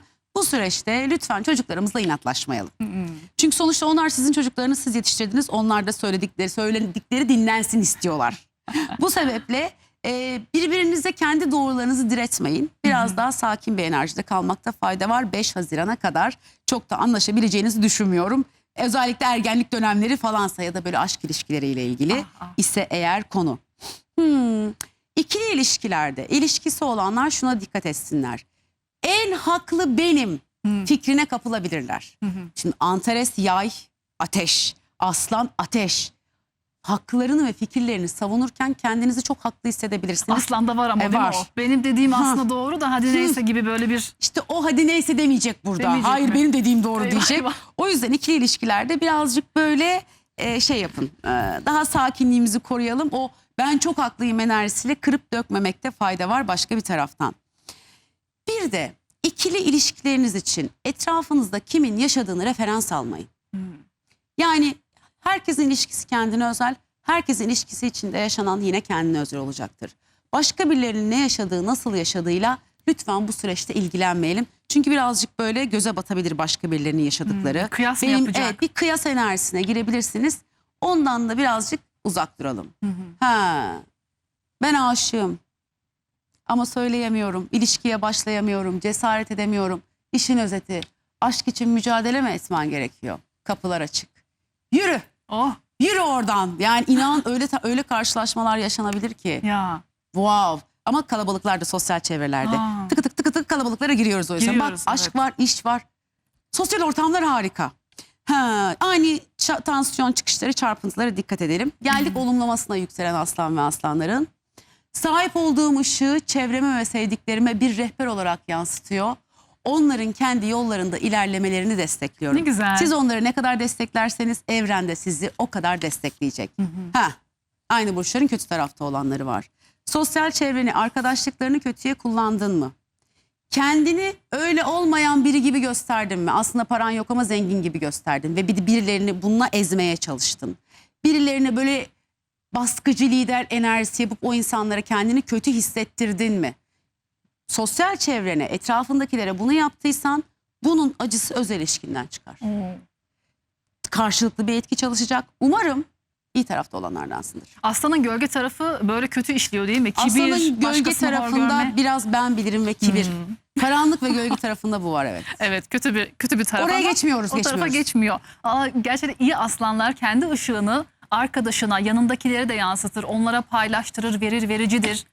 Çok böyle alçak gönüllü olur. O zaman aslan aslanlığını göstermiş olur. İnşallah o yoldan devam. Sahne ışıkları sizin için açık. Gönlünüze göre olsun, her şeyin en iyisini diliyorum sevgili aslanlara. Ve Ağustos'ta da çok parlayacağınız bir döneme giriyorsunuz. 1 yıllık bir dönem. Bence bunun için bile sevinmeye değer bu hafta. Bak, Tabii. taksın zilleri, oynasın. Ağustos'ta parlıyor inşallah. Sevgili Başak ve yükselen Başaklara geldik. Bakalım Başakların hayatında neler olacak? Bu 31 Mayıs Dolunay'ı her şeyi açığa çıkarıyor. Başakların hangi alanında gerçekleri ortaya çıkacak? İlginç bir denk geliş oldu sevgili yükselen Başak ve Başaklar için. Niye Damla diyecek olursan. Şimdi bayram, aile bir arada, herkes bir arada, akrabalarla bir aradayız. Özellikle aile içinde geçmişe dayalı miras sebebiyle, bir alacak verecek davası sebebiyle, bir hak sebebiyle, bir tarla sebebiyle Evet. bir sıkıntı yaşanmışsa bu dolunayla birlikte tekrar eski konular alevlenebilir. Biraz aile içinde güç savaşları, kimin sözü geçecek, benim sözüm geçecek gibi böyle birazcık daha kontrolsüz enerjiler yükselebilir. Bir tık eski defterlerin açılmasıyla bir tık böyle krizli konuşmalar yaşanabilir. Lütfen haklı çıkmaya çalışmak için hırsla, öfkeyle hareket etmeyin. Şimdi Başak bütün ayrıntıları hatırlar, bütün ayrıntıların farkındadır. Dolayısıyla o ailede bir şey olmuşsa eğer, olmuş olan her şeyin Z raporu, tüm detayları o Başak'ta var. Evet, biliyorum, tüm ayrıntıları hatırlıyorsunuz, kimin kime ne yaptığını hatırlıyorsunuz. Ama ve lakin bunu konuşurken, bunu ortaya koyarken daha uzlaşmacı bir dil sergilemenizde fayda var. Evet, maalesef ortamın krizini çözecek olan sizsiniz. Bu görev size düşüyor bu alanda. Ama sonrasında İnanın takdirini göreceksiniz. Birazcık bu süreci iyi yönetmekte önem var. Ne zaman görecek takdiri? Biraz daha onun için böyle yazın bitmesi gerekiyor. Peki. O takdiri göreceği dönem için. Şimdi yine bununla birlikte ani bir taşınma kararı, yer değişikliği ve ev tadilatı gündeme gelir. Ama bu böyle ani birden haydi bakalım deyip bir ev değişikliği, taşınma, şehir değişikliği. Mesela çok uzun zamandır şehir değiştireceksin ya da ev değiştireceksin, bir haber bekliyorsun, bir iş haberi bekliyorsun ya da bir evden haber bekliyorsun. Hiç ummadığınız anda bu haber gelebilir ve paldır küldür o değişiklik başka bir taraftan yaşanabilir. Şimdi kariyeriniz konusunda ve hedefleriniz konusunda ailenize ve çevrenize dürüst davranmanız gereken bir dönemdesiniz. Şimdi önünde bir süreç var, çok çalışacaksın. Eve belki çok az gideceksin. Belki ev sorumluluklarını daha az yerine getireceksin. Bunu söylemeye çekiniyorsun. Lütfen çekinmeyin. Ya da benim gelecek hedeflerim ve ideallerim ailem ve sevdiklerim tarafından onay görmez diye yapmak istediklerinizi saklıyorsanız buradan da sorun çıkacaktır. O yüzden biz ne yapıyoruz? Kimin ne düşündüğüyle ilgilenmiyoruz. Gelecek hedeflerimiz her neyse, hayatta kendimizi nerede görmek istiyorsak bunu açık yüreklilikle söylemenin tam zamanı. Mesela üniversitede bir bölüm okuyorsundur ama sen orada mutlu değilsindir, bırakmak istiyorsundur. Bunu gizlemenin anlamı yok. Çünkü nasıl olsa ortaya çıkacak er ya da geç. Evet. Bunu bir şekilde söylemeniz gerekiyor. İş değiştireceksiniz, söylemeniz gerekiyor. Boşanma kararı aldınız, söyleyemiyorsunuz. İtiraf haftası Tam yani. bir ailem, sevdiklerim ne der demeden doğruyu olduğu gibi yansıtmakta fayda var. Bununla birlikte aile içinde yaşanabilecek bazı gerginlikler olursa da bunu özel hayatınıza ya da işinize lütfen başka bir taraftan da yansıtmayın. Size hizmet etmeyen, kalıplaşmış sabit davranışlarınız olabilir. Ama sana hiçbir şekilde hizmet etmiyor. Yani sana hiçbir faydası yok o hareketin. Ama o kadar rutine girmiş ki faydası olmadığı halde sen onu devam ettiriyorsun. Bu dolunay diyor ki çok uzun zamandır devam ediyor senin bu rutinin, bu alışkanlığın belki ama artık ondan vazgeçme zamanın geldi. Çünkü tam bir vazgeçme, karar verme, yenilikler için karar alma ve bu kararları alırken de cesur olma enerjisi var. Bu sebeple cesaret eden, doğruları söyleyen bu dolunayın sonunda kazanacak. Er ya da geç kazanacak, merak etmeyin. İnşallah. Belki o anda söylediğiniz doğru ve gerçek, karşı taraf bunu çok olumlu karşılamayacak. Ama sonrasında kazanan siz olacaksınız. Çünkü söyleyemedikçe de içimize atıyoruz. İçimize attıkça hastalık olarak geri dönüyor. Ne gerek var? Hiç gerek yok.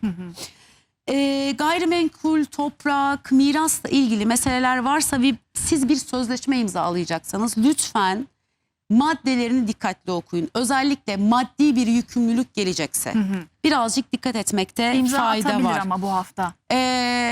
Çok yani zaten bayram, şu anda resmi işlemler olmuyor. Birazcık en azından 1-2 Haziran'ı beklemekte fayda var. Mide hassasiyetleri yaşayabilirsiniz. Gelelim yükselen Başak ve Başakların olumlamasına. Ailemle ve atalarımla olan tüm bağlarımı sevgiyle şifalandırıyor. Bana hizmet etmeyen eski kalıpları sevgiyle serbest bırakıyor. Harika. Hemen fotoğrafını çekin. Evet.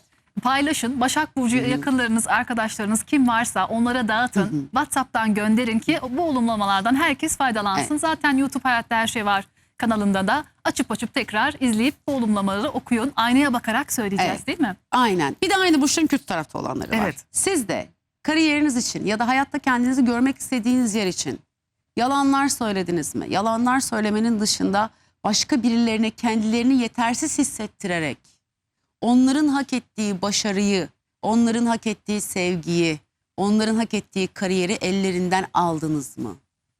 Tam karşıt açıda çalışacak. Aile içinde hissettiğiniz huzur, düzen her neyse bozulur. Umarım iyi tarafta olanlardansınızdır. Umarız. Canım Damlacığım, vallahi çok güzel şeyler söyledin. Başaklar için eğer dürüstsen Evet. vazgeçme, korkma, cesaretli ol, er ya da geç. Mükafatlandırılacaksın sevgili Başak. İnşallah her şey gönlüne göre olsun. Yollar sana sonuna kadar açılsın. Sizleri seviyoruz. Şimdi geldik sevgili terazi ve yükselen terazilere. Bakalım terazilerin hayatında bu hafta neler olacak? Bu 31 Mayıs dolunayı inşallah bereketiyle gelsin terazilere. Nedense böyle bir bereket enerjisi çalıştı bende ama terazi için. Var mı böyle maddi, finansal anlamda güzellik? Valla bir kere finansal anlamdaki belirsizlikleri bitirecek kararlar alıyorlar. Bence bu çok güzel bir şey. Evet. Niyet etmek, o kararı almak ve aslında o kararı aldığında ne bulacaksın? Çözüm yöntemi bulacaksın. Özellikle maddi konularda, oradan başlayalım, bir maddiyattan bahsedelim. Maddi konularda çok uzun zamandır bir kriz var. Maddi gelirde bir sıkıntı var, ödemeler sıkıştırdı ya da iş yerinde maaş olarak yeterli bir maaş almıyorsun. Eşinin işinde sorun yaşandı, dolayısıyla bütün maddi yük senin sırtına bindi. Öyle bir enerji geliyor ki çok uzun zamandır düşündüğün ama bulamadığın çözüm yöntemi çat diye gelebilir kafana. Ya da o çözüm yöntemi önüne serilebilir. Ve sen dersin ki ben kararımı verdim, artık bu yoldan ilerleyeceğim. Artık böyle yapacağız. Niye? Çünkü yükselen terazi ve teraziler dengenin bozulmasından korkarlar. Ama öyle bir dolunaydan bahsediyorum ki cesaret, gözü karalık, kararlılık enerjisi yükseliyor. Buna da ihtiyacım vardı bir yükselen terazi olarak Güzel. başka bir taraftan. Dolayısıyla maddi konularda çok böyle net kararlar alıyorsunuz. Yine bununla birlikte başka keskin kararların da eşiğindesiniz. Mesela kafanız bazı konularla ilgili netleşiyor. Neler? Çok uzun zamandır birine söylemek istediğin bir şey var, söyleyemedin. Kardeşinle abla, abi ya da kardeşinle yaşadığın bir sorun var. Dengeler bozulmasın diye sürekli idare ediyorsun. Ailenle onun arasında kalıyorsun ya da hep aman incinmesin, kırılmasın diye yutuyorsun, olan hep sana oluyor. Yahut komşunla bir sıkıntı yaşıyorsun. Yahut bir işe imza atacaksın, bir işe başlayacaksın ama karar veremiyorsun. İhtiyacın olan güç, kudret Geliyor mu? nasıl geliyor biliyor Ay, musun? İnşallah. Bak, yükselen terazi ve terazileri etrafları tanıyamayabilir. Diyecekler ne oldu ona? Bu kadına ya da bu adama ne oldu? Çünkü ne dengenin bozulmasından korkuyor, ne birilerinin kırılmasından, incinmesinden korkuyor. Zaten kolayına kırmaz, incitmez. Ama sadece kendini düşünerek çok uzun zamandır sustuklarını çatır çatır söylüyor. Etraftakiler böyle bir soğuk duş etkisi yaşayabilir. Zamanı gelmişti. Yine bununla birlikte mesela bir ticaret, yeni bir eğitim, bir ticaret yapmak istiyorsun. Dijital mecralarda bir iş yapmak istiyorsun, çekiniyorsun. Onun kararını vermek için harika bir dönem. Çünkü ya ben yapamam. Diyecek ki hayır ya, yaparım. Ben de yaparım. Nasıl güzel. yapamam? Çok ciddi bir güç, çok ciddi bir enerji yükseliyor. Tabii bu yükselirken dillerinin dengesi kayabilir. Bak, Ya. bir terazi için söylüyorum bunu. Bir bakmışsınız o naif konuşan insanın yerine kavgacı, mücadeleci biri gelmiş. Bu sebeple birazcık dilimizin keskinliğine dikkat edelim. Bir teraziye bunu söyleyeceğim, aklıma gelmezdi Değil ama mi? böyle Çok kendime de naifler ya. söylüyorum. Ben çok yükselen terazi olarak çok naif dilli biri değilimdir ama hani benim başka etkilerim var. Yine bununla birlikte Uzun zamandır böyle içinizde birikenler var. Kimlerle ilgili biliyor musunuz? Etrafta kriz çıkarıyorlar. Dengeyi sen bul istiyorlar. Çıkarıyorlar, çözümü sen bul istiyorlar. Terazi de zor hayır der. Öyle bir hayır diyeceksiniz ki. Birine hayır mı demeniz gerekiyor? Yoruldunuz mu? Çözüm antresi dolunay. Tam bu zaman. Bu dolunayda o hayır kime diyecekseniz, hayır bir dakika. Hayır yapamam, gelemem. Sen çöz. Kime bunu demeniz gerekiyorsa bu dolunayın enerjisini lütfen sonuna kadar kullanın. Çok güzel. Yine bir ticari anlaşma, ticarete atılacaksın, bir ticari anlaşma yapacaksın, bir sözleşme imzalayacaksın. Ama o sözleşmede bir şeyler gerçekleşmezse konuşamadım, ödeyeceğim bir tazminat var. Dikkat et o maddelere. Orada bir hinlik olabilir. Aman. O maddelere başka bir taraftan dikkat edin, bu çok önemli. Gizli kalmış bir dedikodu, sizden saklanmış bir şey. Çat diye ortalığa saçılabilir başka bir taraftan. Yine bununla birlikte biraz böyle nefes darlığı, hani bir şeyler söyleyecek ya. Evet. O nefes darlığını yaşayabilir. Omuz boyun tutulmalarına dikkat edelim. Olumlamamıza gelelim. Yükselen terazi ve teraziler için. Nefesimle birlikte içimdeki tüm öfkeyi serbest bırakıyor. Ay.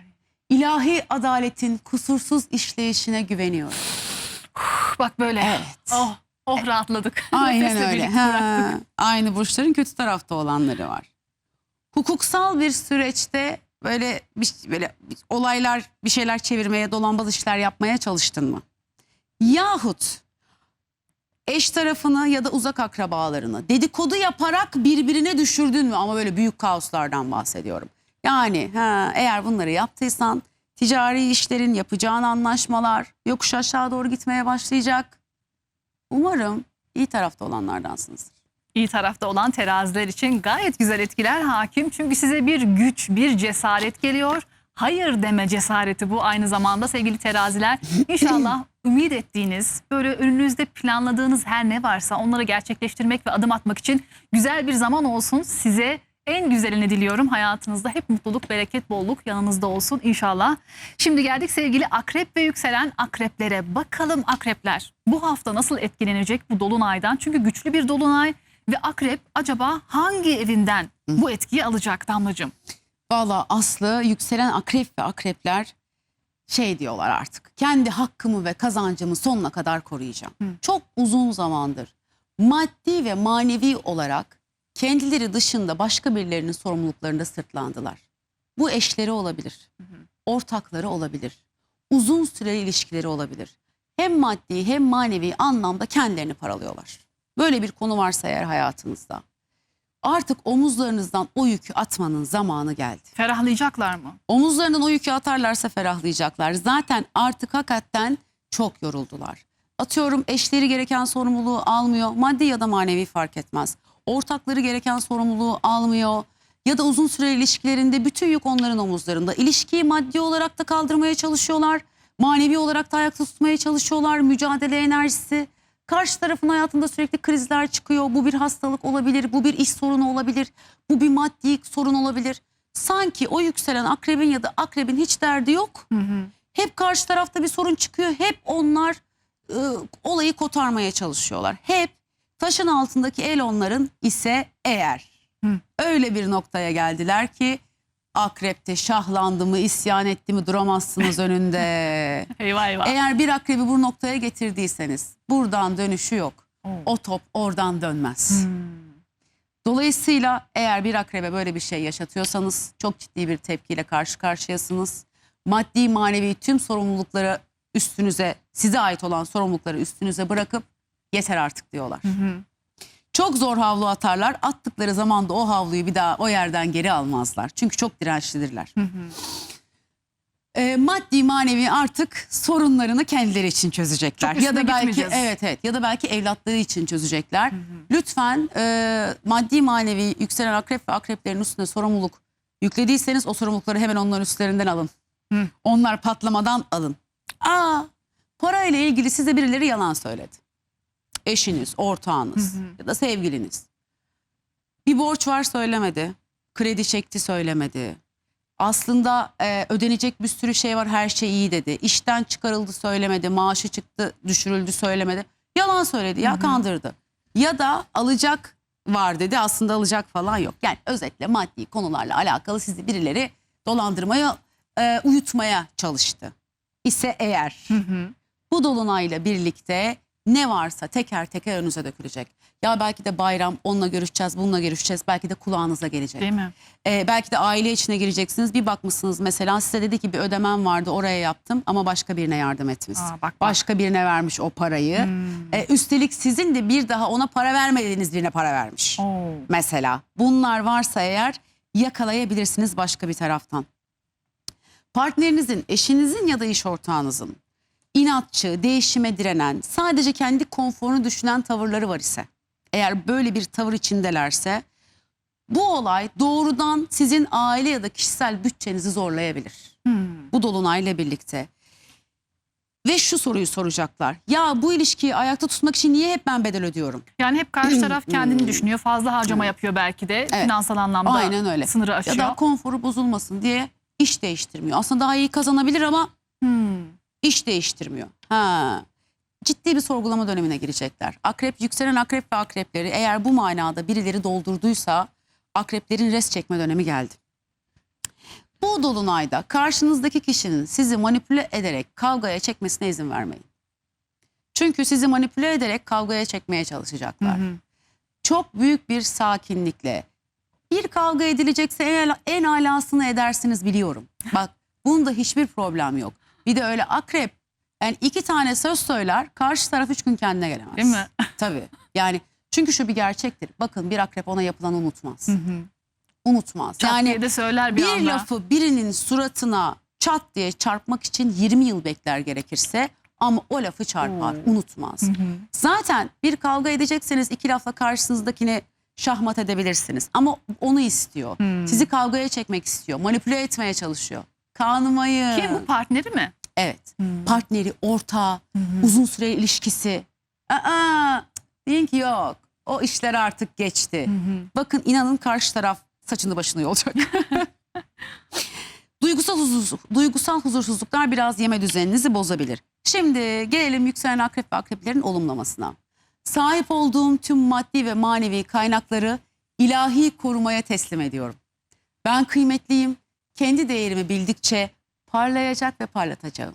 Ne güzelmiş. Evet. Vallahi harika. Aynı burçların bir de kötü tarafta olanları var. Bizzat krizi siz çıkarttıysanız, hastalığı kullandıysanız, birilerini aldattıysanız, miras işlerinde, maddi konularda haksızlık yapıp birilerinin hakkını yediyseniz ya da hakkını ödemediyseniz, direkt maddi olarak çöküşe geçeceğiniz bir dönem başlıyor. Umarım iyi tarafta olanlardansınızdır. Sevgili akrepler için dikkat dedin, özellikle yalan söyleyenlerin mumu yatsıya kadar olacak ve bütün gerçekler ortaya çıkacak. Ama akrep biliyorsunuz krizi fırsata çeviren en iyi burçlardan biri. Çok da dirayetli, az önce sen de bahsettin. İnşallah en iyi şekilde bu işleri kıvrayacak ve kendi yolunu her zaman olduğu gibi tekrar çizecek. En güzel, en hayırlı şekilde olsun inşallah kendi adınıza sevgili akreplerimiz. Şimdi geldik sevgili yay ve yükselen yaylara. Bakalım yayda hem de bu dolunay, değil mi Damlacığım? Tam da onların teması, tam da sizin burcunuzda neler olacak acaba? Nasıl etkilenecek yaylar? Valla zaten tutamamaya başladık ve önümüzdeki birkaç günde bir yayı tutamazsınız. Ya. Yükselen yayı, güneş yayı, Mars yayı, Venüs yayı, Jüpiter yayı ya da haritasında yay stelyumu olanı. Ne demek bu? Haritasında 2'den fazla gezegeni yaydaysa eğer hiç tutamazsınız. Ne olacak? Artık öyle bir yere geliyorlar ki artık diyor hiç kimseye ve hiçbir şeye boyun eğmiyorum. Artıkmış gibi yapmıyorum. Artık o yüksek neşemi, enerjimi ortama saçıp sizin enerjinizi de yükseltmiyorum. Çünkü kendime kadar kaldı. Yayın enerjisi çok yüksektir. O bulunduğu ortama neşe getirir. Evet. Bulunduğu ortama keyif getirir. Ama o kadar çok sömürüldüler ki, o kadar çok o neşelerinden faydalandılar ki, insanların o pozitif enerjisini böyle pınçık pınçık yediler adeta. Diyorlar ki artık yeter, bana kadar kaldı. O yüzden bakın sevgili yükselen yaylar, güneş yaylar, Mars yaylar, az önce saydığım tüm alanlar. Bir karar verecekseniz, birine dur diyecekseniz, birine yetti diyecekseniz, çok önemli bir restleşmeniz varsa, çok önemli bir vazgeçiş yaşayacaksanız tam yerine geldik. Öyle mi? 2026 yılında ben size bir daha böyle enerji bulamam. Tam günü var mı mesela 31'inde mi yapsın bunu? 30, 31, 1 Mayıs. Ay Evet. 1 Haziran, 1 Mayıs'ta Evet. geçtik. 30 Mayıs, 31 Mayıs, 1 Haziran. Ya Damla benim elime bugün geldi. Bugün de enerjinin içindeyiz. Dolunay 31 Mayıs'ta -5 gün +5 gün düşünün. Restleşmekse restleşmek. Dur demekse dur demek. Büyük kararlarsa büyük kararlar. Ve gerçekten ağızlarından çıkan sözden de dönmezler. Öyle de bir enerji var gökyüzünde. Yani aman ben onu işte öyle yaparım, kandırırım, böyle yaparım, döndürürüm diye düşünüyorsa etrafındakiler de çok yanılıyor. Buradan dönüş yok. Gerçekten büyük bir karar verme, büyük kendinizle ilgili çok büyük bir yenilik yapmak istiyorsunuz. Bir şeylerden vazgeçmek istiyorsunuz. Bu bir iş, bu bir arkadaşlık, bu bir ilişki. Bu kendinle alakalı beslenme düzeni, kilo vermek, diyete ne istiyorsun ya? Ne istiyorsun ya? O büyük kararın eşiğindesiniz. İkili ilişkilerde Tabii. kendi özgürlüğünü ilan edecek diyorsun. Evet. Nasıl yapacak bunu? Evet. Yani o ilişki eğer o yükselen yayı ya da Venüs yayı, Mars yayı boğduysa artık kendini o ilişkinin içinde sadece böyle sürükleniyor gibi hissediyorsa diyecek ki bir dakika. Şimdi yaylar ilişki içinde neşelidirler. Yay çok zor bağlanır bu arada. Bunu kabul ediyorum. Yay çok zor bağlanır, evlilik kararı zor alır. Yayı masaya oturtmak zordur. Özgür ama burç. evet, ama birine de tamam dediyse eğer o insanın hayatını buradan alır, zirveye taşır. Neşesiyle, idare etme şekliyle, derin bilgisiyle, ama karşı taraf sürekli onu yiyorsa, özgürlük alanını kısıtlıyorsa, eğer bir yükselen yay ya da yaya bunu yapıyorsanız bu dolunay son noktayı koyacağı dolunay olur. Der ki artık bitti. Dolayısıyla özellikle ikili ilişkilerde iplerin gerildiği bir döngü var. Kimin kuralı geçerli olacak, kimin söylediği olacak. Çatışması başka bir taraftan yaşanabilir. İlişkiniz bu manada test edilebilir. Burada konu ne biliyor musunuz? Dürüst olacaksınız. Beklentiniz neyse o. Kendinizi evlilikte, özel ilişkide sıkışmış hissediyorsanız bu dolunayda yapılabilecek en güzel şey şu. Lütfen kendinize ait alanlar açın. Yani farklı, birbirinden ayrı alanlarda vakit geçirin. Çok iç içeyseniz eğer biraz daha kendi hobilerinizi ayrı ayrı yapın. Mıç mıç olmayın. Evet, birazcık birbirinize özgürlük alanı tanımanız bu süreçte çok önemli. Zaten buralarda bir sorun varsa daha çok gerileceğini görürüz. Evliliğinizde ya da ortaklığınızda süre gelen yalanlar varsa, uzun zamandır böyle yalanlar var, üstü örtülüyor ya da üstünü örttüğünüz sorunlar varsa, karşı tarafın üstünü örttüğü sorunlar varsa, idare edilen durumlar varsa bu dolunayda tüm yalanlar ortaya çıkar, sabırlar tükenir. Kim artık eteğinde ne kadar taş varsa döker. Yükselen yaylar için özellikle ilişkilerin test edileceği bir dönem. Ama bu testten geçerseniz o ilişki çok uzun süre ve kalıcı gider. İnşallah. Evet. Hadi bakalım. Öyle de bir testten bahsediyorum. Zaten buralarda sıkıntı varsa artık bir bitiş kararı verilebilir. Bu arada evlilikten çok uzun zaman yay zor oturuyor ya masaya. Evet. Korkuyor mesela. Bir bakmışsınız evlilik kararı almış başka bir taraftan bak da. sen. Evlilikten bağlanmaktan korkan yayların da bir cesaret, istiyorum seni artık tamam diyebilecekleri bir döngü de bu. Hadi bakalım. Bacaklara ani kramplar girebilir, kas sorunları yaşanabilir.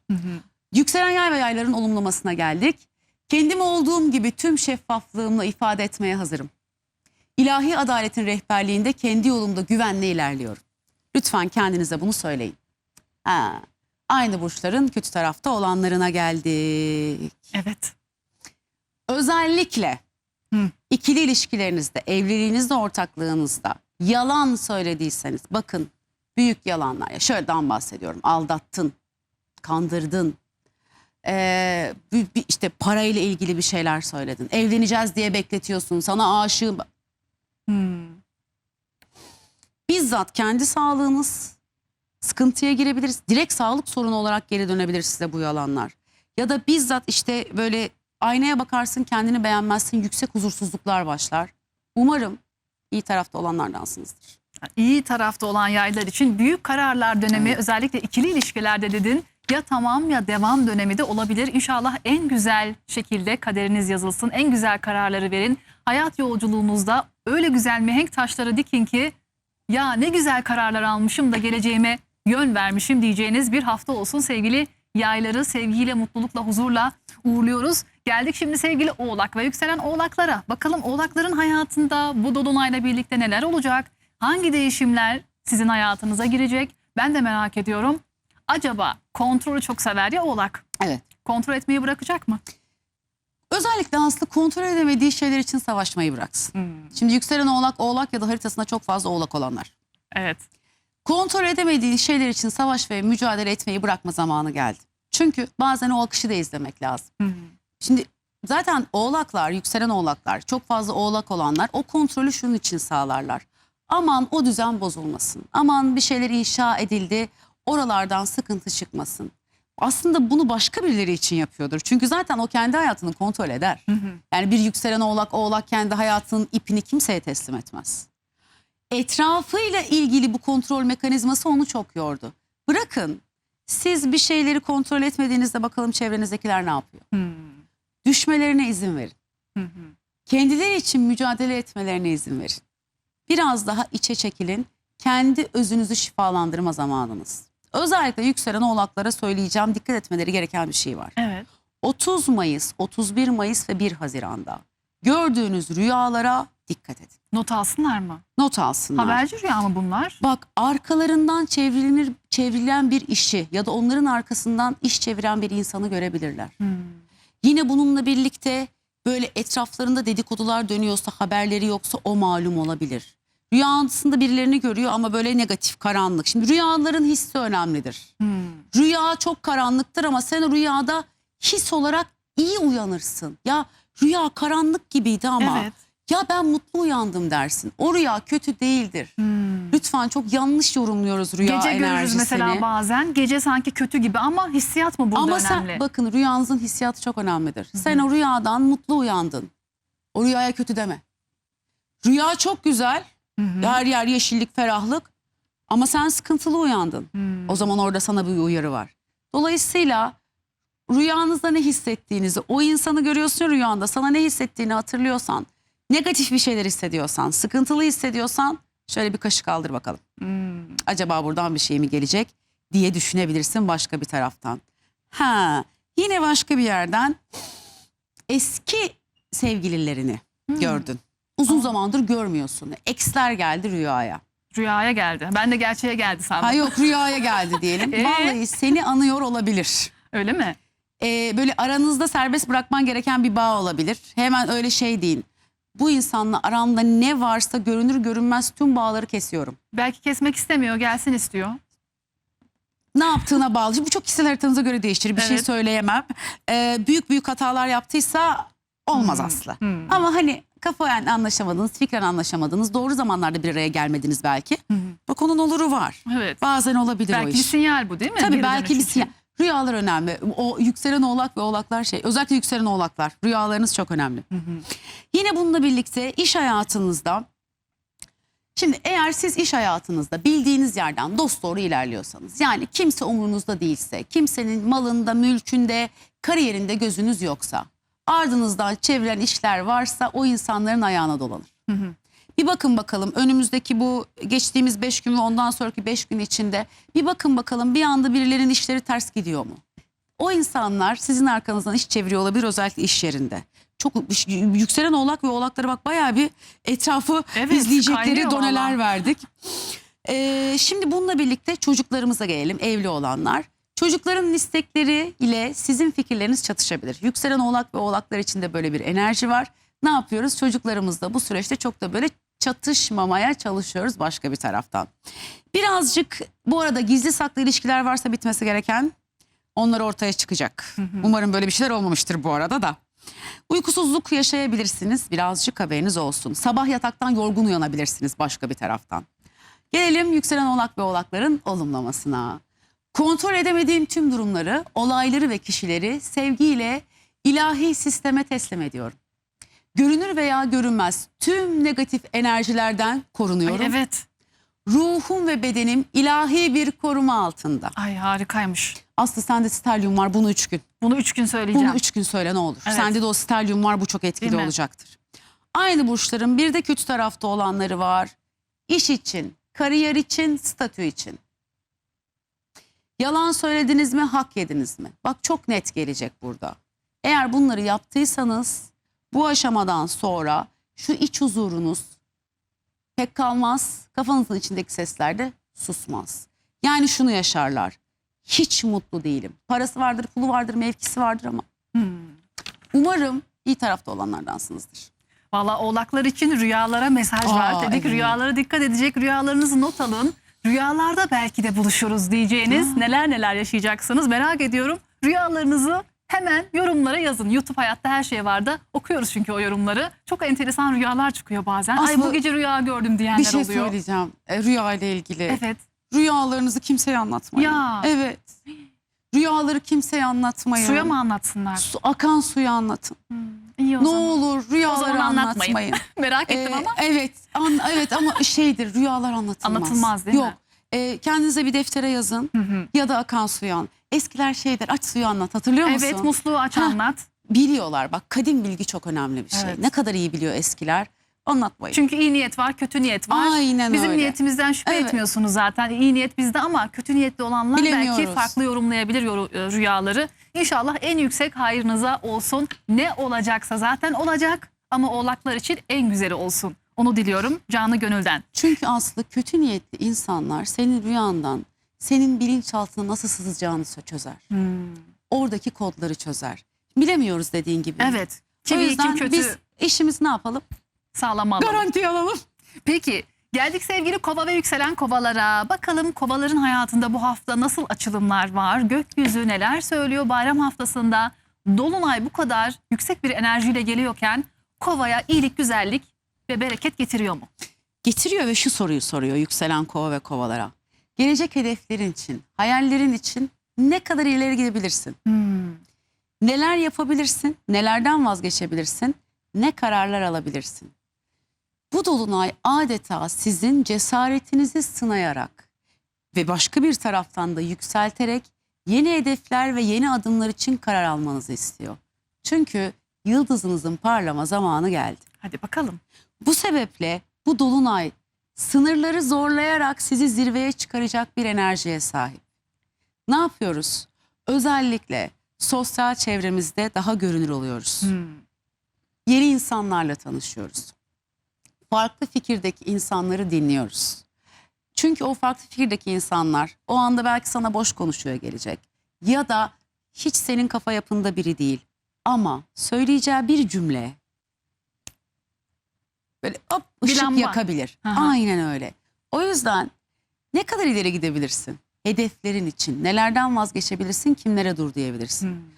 Bu anlamda da sosyal çevrenizde elemeniz gereken insanlar da ortaya çıkacak. Özellikle böyle maske takmış sahte dostlar. Bunlar ortaya çıkacak. Ya da sen zaten bunların farkındasın. Artık onları hayatından çıkartma zamanın geldi. Onları hayatından çıkar ki gelecek hedeflerinde sana engel olan tipler onlar. Onlar şöyle bir kenara çekilsin. Belki senin vizyonunu küçültüyorlar. Belki negatif konuşuyorlar. Yapacağın işten vazgeçiyorsun. O maskeli tipleri biliyorsunuz. Onlara bir dur deyin. Onlara dur demenin zamanı geldi. Yine bununla birlikte şimdi benim bir gelecek hedefim var. Bir hayallerim var. Bunu hayatınızda varsa sevgilinizle ya da çocuğunuzla, eşinizle lütfen açık açık konuşun. Bu kısım çok önemli. Yani ben şöyle hedefler belirledim. Belki bir süre şehir dışına gitmen gerekecek. Daha uzun çalışman gerekecek. Yüksek lisans yapmaya karar verdin. Üniversiteye karar. Bu o kadar değişken ki biri için. Yani sen gelecekte kendinle ilgili ne hedefliyorsun? Emekli olmaya karar verdin. Olabilir tabii. Yeni bir hobiye başlamaya karar verdin. İş sektörünü değiştirmeye. Her neyse o büyük adımınız. Lütfen daha sonrasında sıkıntılar yaşanmaması için gelecek gökyüzü pozisyonlarını bildiğim için söylüyorum. Daha sonrasında sıkıntı yaşanmaması için bunu sevgilinizle açık açık konuşun. Eşinizse eşinizle konuşun. Çocuklarınızla konuşun. Siz derdinizi çok net bir şekilde anlattığınızda gerekli desteği göreceksiniz. Ama bir yola adım atayım. Önce bir olgunlaşsın. Sonra konuşurum diyorsanız önümüzdeki birkaç aylık süreç içerisinde bu size sorun, dert olarak geri dönebilir. Geç kalmış olursunuz. Geç kalmış olursunuz. Önlemimizi şimdiden alalım. Ev içinde bitmek bilmeyen bir sorumluluk döngünüz var. Bu sorumluluk döngüsü sizi yordu. Bu sorumlulukları da birazcık dur demenin zamanı. Yani ev içinde o evi kimle paylaşıyorsanız herkesin sorumluluğunu paylaştırma zamanı başka bir taraftan geldi. Şöyle bir şey var. Arkadaş olduğunuz biri, yani bir arkadaşlık çok büyük bir aşka dönüşebilir. Yani uzun yıllardır süregelen bir arkadaşlık olabilir mi? Olabilir. Var öyle şeyler. Mesela Var. 10 yıldır arkadaşız diyor. Bir anda aşka tutuluyorlar. Ya zaten şimdi siz kovasınız. Arkadaş olmadığınız biriyle evlenemezsiniz ki. Değil mi? Kafayen anlaşmanız gerekiyor. O yüzden olmaz demeyin efendim. Büyük bir aşka dönüşebilir. Gelelim olumlamalarına yükselen kova ve kovaların. Bana hizmet etmeyen, beni aşağı çeken tüm bağları ve sözde dostlukları sevgiyle ve sakince serbest bırakıyorum. Bu arınmayı kendinize lütfen yapın. Aynı burçların bir de kötü tarafta olanları var. Konu direkt şu. Aşkta sorumluluktan kaçtın mı? Birini beklettin mi? Birini aldattın mı? Ya da çocuğunun üstüne çok ağır baskılar, yükler yükledin mi? Kendi yapamadıklarını onun yapmasını bekledin mi? Onun düşüncelerine, hayallerine adım atmadın mı? Fırsat vermedin mi? Yalnızlaşıyorsun. Sosyal olarak kova kalabalıkları sever. Yalnızlaşıyorsunuz. Sosyal alanınızdan kabul görmemeye başlıyorsunuz. Umarım iyi tarafta olanlardansınızdır. Kova ve yükselen kovalar için özellikle maskelere dikkat edin. Evet. Yakın çevrende, dostlarında bir eleme sürecine girebilirsin. İnşallah en yüksek hayrına olsun sevgili kova. Gönlünde hangi güzellik yatıyorsa onları bir bir gerçekleştireceğin bir hafta olsun canı gönülden. Size tüm güzel dileklerimi gönderiyorum. Şimdi geldik sevgili balık ve yükselen balıklara. Canım balıklarımız. Ay siz minnoşlar. Ay bu minnoşlar ne yaşayacak bu Aslı hiç dolunayda? değiller öyle. Minnoş değil mi? Aman yükselen balıklar Deme. balıklar. Bir şey söyleyeyim mi? Görünür olma, kendini ortaya koyma, otorite olma, masayı yumruğu vurma zamanları. O kadar. Öyle bir enerji var. Ne sakinler, ne duygusallar. Yükselen balıklar ortalık alev alev yanıyor. Ne Bak oluyor su öyle? grubu ortalık alev alev yanıyor. Kendini bu hayatta görmek istediği yer ve konumla ilgili, işiyle ilgili, kariyeriyle ilgili. Diyecek ki bir dakika, onun yerine birileri karar veriyorsa diyecek ki sen artık benim yerime karar veremezsin. Ya da birileri duygusal tarafından etkilemeye çalıştı, bugüne kadar etkiledi, artık etkilenmiyorlar. Balık gibi değil de böyle çok realist, akılcı davranacakları. Ya masaya yumruk vurmak istiyorsunuz, tam zamanı, tam yerindeyiz. Kendinizi bu hayatta nerede görmek istiyorsunuz? Hangi işte görmek istiyorsunuz? Etrafınızdaki insanlar size baktığında ne görsün istiyorsunuz? İşte bununla alakalı adım atma ve karar verme zamanındasınız. Minnoşluk bitti. Hiç öyle bir şey yok. Hiç. Bir şey söyleyeyim mi? Yani masaya yumruk vurma zamanındalar. Balıklara bak sen. Ama biz çok ihtiyaçları vardı. İş hayatınızda, etrafınızda çok ciddi bir zirveye çıkma arzusu tetikleniyor. Güç elde etme isteği doğuyor. Edin o gücü. Elde edin o gücü, bunun için mücadele edin ama hırsla değil. Duygusal savaşlarla değil, buradan kaybederiz. Ya da dürüstçe, net savaşıyoruz. Bu dolunayda şey var ya, böyle olayları çarpıtmak, yalan söylemek bizi ters bir yönde etkiler. Dürüstçe ne istiyorsak çat çat gidip alabiliriz. Hırslı hareket etmek yok. Aile içinde gizlenen yalanlar, saklanan sırlar, yutulan sözler varsa bu süreçte ortaya çıkabilir. Birazcık orada böyle krizli alanlar yaşanabilir. Özellikle birileri yalan söylediyse çok net ortaya çıkacaktır. Belki de zaten oradan sinirlenip kariyere yönelecek. Yani yeter diyecek, ben sizi bu kadar düşündüm, aileyi bu kadar düşündüm, fedakarlık yaptım. Sonu bu muydu? Evet. Karşılığı bu mu olacaktı deyip o zaman ben de artık kendi yoluma bakarım, sadece kendimi düşünürüm deyip kariyerine, hayatta kendini nasıl görmek istediğine dair hedef de koyabilir. Biraz gergin ama bu gergin ve karar verici enerjiye de ihtiyacı vardı yükselen balık ve balıkların. Valla dilinizin kemiği olmayabilir bu dolunayda. Ne olur dilin kemiği olsun. Görüyor musun bir balık için neler söylüyorum? Ya balığa bak. Öyle bir enerji söz konusu. Güzel güzel. Valla bu ikili ilişkilerde şu olabilir. Evlilikte de olabilir bu. Evliliklerde belirsizlikler varsa ya da ikili ilişkilerde. Diyecek, çok şimdi net ya, duygusallık falan hiç işlemiyor ya. Diyecek ki karşısındaki partnerine sonuç. Evet. Hani biz nereye gidiyoruz? İşte o atıyorum romantik bir sürprizle kafasını dağıtabiliyordunuz belki yükselen balık ve balığı. Ama hiç o romantik sürprizler, seni çok seviyor, işlediği bir yerde değiller. Evleniyor muyuz, evlenmiyor muyuz? O kadar. Sen benimle ilgili ne düşünüyorsun? Böyle çat çat öyle bir enerji var. Sevdim balıklar için bu Bence de. enerjiyi. Çünkü bununla ilgili bence buna da başka bir taraftan ihtiyaçları vardı. Bu ne biliyor musunuz? Böyle Gölgelerin arasından çıkıp kendiniz için mücadele etmeye başlıyorsunuz. Bir savaşçı gibi düşünün. Gölgeler sisin pusun arkasında hep başkaları için savaşmış. Bu dolunayla birlikte böyle elinde kılıcıyla kendi için savaşmaya çıkıyor. Gölgelerin arasından yıldızınızla parlıyorsunuz. Evet, biraz gerginsiniz. O gerginliğe birazcık dikkat etmekte fayda var. Omurga, diz kapaklarımız, dişler, kemiklerde birazcık böyle hassasiyetler yaşanabilir. Özellikle duruş bozukluğu olanlar bu dönem sırt ağrılarınız bir tık artabilir. Ay, bir masaja gitsinler. Vallahi gitsinler. Değil Böyle mi? İyi gelir kendilerini de vallahi. düşünmeye başladılar ya. Ha, evet. İyi Kendileri gelir. düşünmeye başladılar. Gerginliği de hazır. alır. Aynen öyle. Bu arada ben masaj hiç sevmem, biliyor musun? Ben de hiç gitmedim. Hiç Bir kere gittim. Ha. Orada da ertesi gün bütün her yerim ağrıdı. Nasıl yoğurduysa kadın. Kemiklerim de herhalde hassas. O yüzden ama sevenler Evet. bunu da deneyebilirler. İki ilişkilerde evlilik ya da aileyle tanışma kararı alınabilir. Tabii. Zaten ya, böyle ne oluyor diye hesap sordu ya. Evet. Hani, aileyle tanışma kararı sökerek alıyorlar. Ya haklarını sökerek alacakları bir enerjiden bahsediyorum. Özel tarihler var mı? Şimdi şöyle 27-28'inde yapmasınlar Aha. ama ondan sonrasında tanışabilirler. Evet. Gelelim yükselen balık ve balıkların olumlamasına.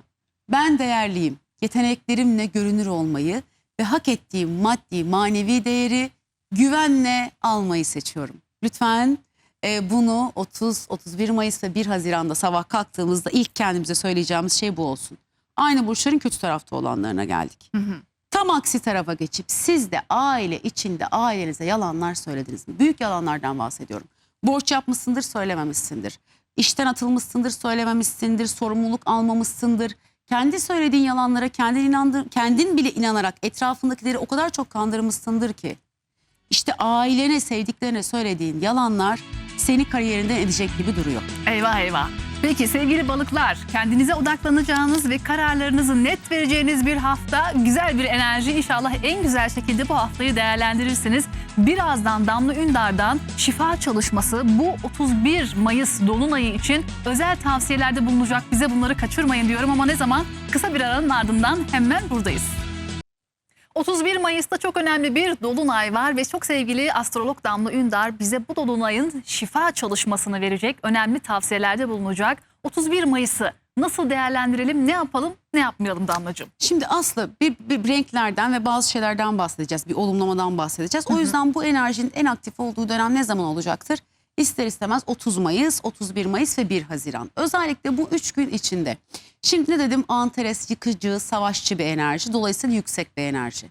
Ne yapıyoruz? Bu 3 gün kırmızı tonları giymekten kendimizi biraz uzak tutuyoruz. Özellikle koçlar, aslanlar, yaylar. Zaten çok yükseksiniz. Evet. Bir de bu yüksekliği kırmızı giyerek, kırmızı ve tonlarını giyerek daha da arttırmayın. Çünkü kırmızı bu enerjiyi birazcık tetikler. Hangi renkleri Tüm giysinler? burçlar genelinde aslında kırmızıdan bir tık bu 3 gün içinde uzak durmakta fayda var.